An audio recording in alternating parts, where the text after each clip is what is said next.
Welcome to Nerf&Turf. On today's episode of Nerf&Turf, we're going to be doing a mod guide for the NERF Stryfe. Now this is a fairly basic flywheel electronic blaster, and so today we'll be doing a basic wiring guide. I'll show what switches to take out and what I enjoy to do when I modify my Stryfes. So let's go.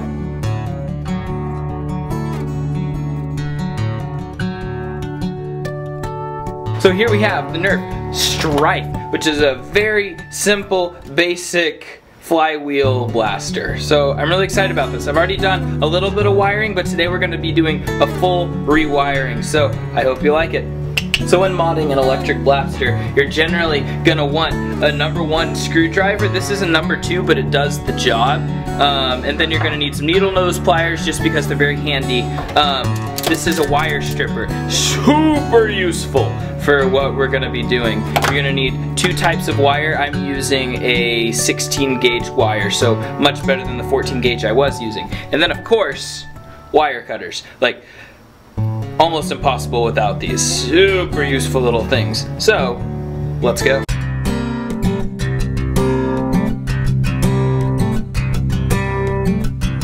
So now that I've unscrewed the blaster, I usually put all the screws in a single tub. That way I can't lose anything. And so I'll be putting all the extra parts in there as well. So then I'll just kind of separate it. A couple of the screws are still always going to be in there a little bit.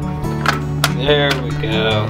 Alright, so you see we have our internals here. So here we go. First I should point out that I've put magazine release, that I had already put a new one of those in. And we're also going to be putting a new trigger in. I'm going to be trying this out. I got it from both of these from Out of Darts. And hopefully it's going to be a little bit more comfortable than the itty bitty little switch on there. So we'll see how that goes. And I tried to do a wiring on this before, however, I didn't like it, so we're going to be doing a full new rewire of the trigger leading all the way directly to here and then to the battery tray. So we're going to take out all of these parts here and put them all in here and remember where they go. It's pretty easy. And then we're going to take out the motor and figure out how to rewire that.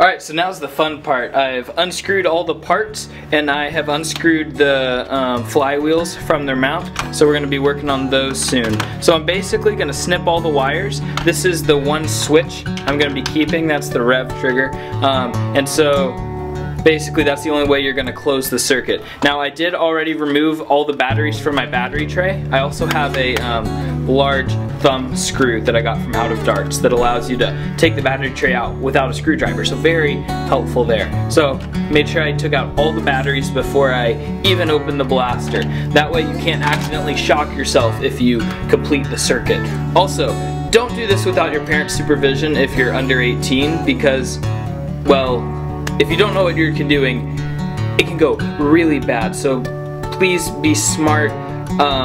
Don't mod your blaster if you don't know what you're doing because injury can occur. So be smart. Alright, so I'm going to go in and I'm going to snip all my wires and we're going to be good. So you can take the switch out and everything, just make sure you don't lose it.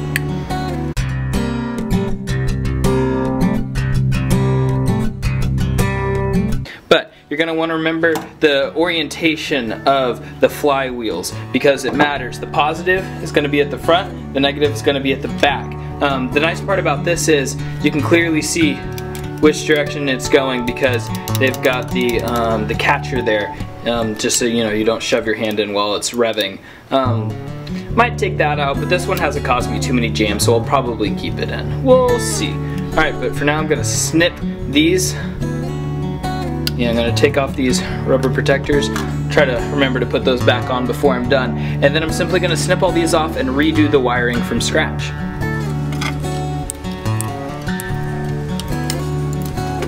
And then I usually just throw all the wire away that I'm not using. So you want to get most of the residual wires off of the terminals. So the end that is closest to where the dart exits, that's going to be your positive 2 terminals, and then these 2 are your negative 2 terminals. So you got to remember that when you're setting it up. I usually use my red wire for my positive and my blue wire for my negative. A lot of people then have a third colored wire to run the third one between the switch, but I don't have 3 colors of wire, so this is what I've got. Also, always make sure you have epic music while you're modding because, well, that's pretty important. I generally have some redone hymns going on. If not that, Owl City, let me know what you listen to when you mod. So, I've got the wire stripper, so I'm going to go ahead and just place that in there and rip off the end there. Boom, boom, boom. We're going to be making the connection between the 2 positive terminals. So, I usually line that up, guesstimate pretty close, and snippy snip. And then you'll strip off the other end of this. Cool. So now you have, whoa, if I can get that out. Okay, so now you have 2 exposed ends on this wire. Now the thing is, you're gonna need 3 exposed parts. So you need to make one in the middle. So usually, take my wire cutters.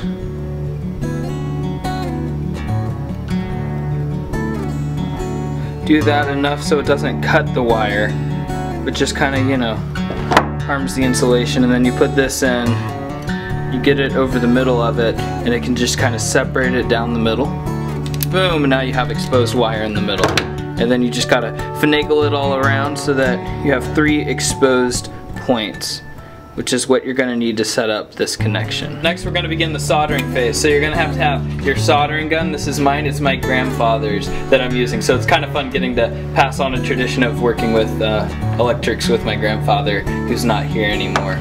And then you've got your solder. So I found this fantastic thing where it's got the coil of let's solder in here, and then the little bit that comes out the top. So you can just simply pull a little bit of it out. That way you're not handling the solder too much, and it's in a very nice controllable compartment when you're soldering it to the terminals.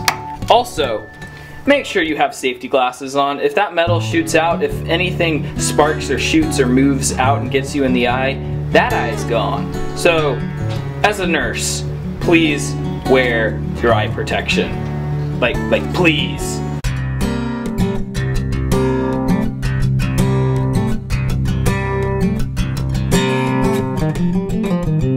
So next I'm gonna get my coil of red wire. Just take it like that.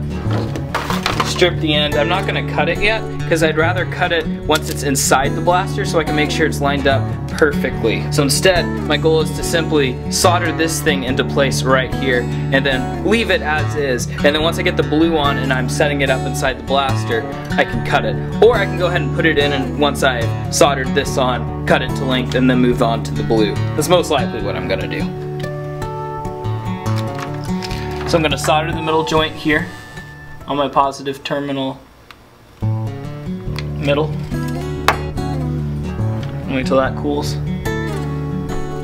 So if I hold it far enough away from the tip, hopefully it won't really get warm enough to burn me, but you know, it's burned me before.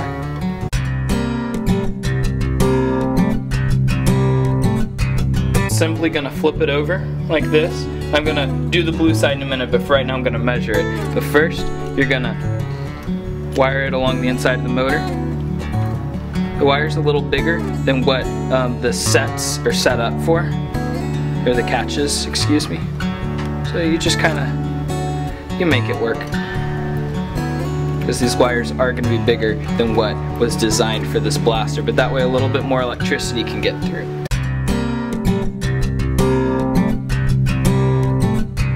Positive is going to end up going all the way down to the switch, and then the negative is going to be going directly from the motor cage to the negative terminal, which is the top terminal, and then the positive from the switch will then be also going to that.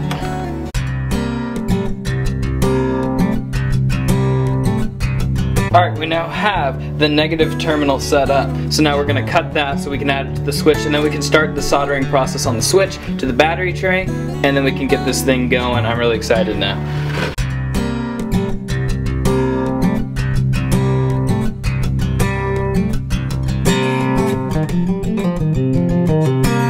So now I've got my positive leaves wired to both the top and bottom terminals of our rev switch, because the one that came in from the motor is the one hitting the top, and then from the bottom it's going up, and still we haven't cut it yet to attach it to it. So let's do that. Alright, so I've already attached the negative terminal here, and the positive terminal is this right here. It's hiding underneath that, so we just got to make sure we're not fusing this to that wire, and then we should be good. So it's gonna sneak up through there, and then we're basically just gonna cut it right there.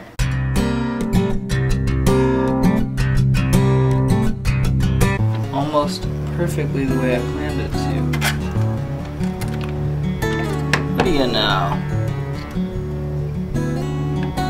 And it goes exactly where it's supposed to. Alright, now that I've hypothetically got all the wires set up the exact way I need it, we're gonna test this puppy out. So, what's gonna happen is, I'm gonna get 4 AA alkaline batteries. Gonna put them in the battery tray. Now is the moment of truth. If everything is wired the way it should be, when I press the switch, the motors go. It's a beautiful sound when it works. Alright, so now I'm gonna set everything back up. I'm gonna put my new rev switch in, and then we're gonna take a look at how it works.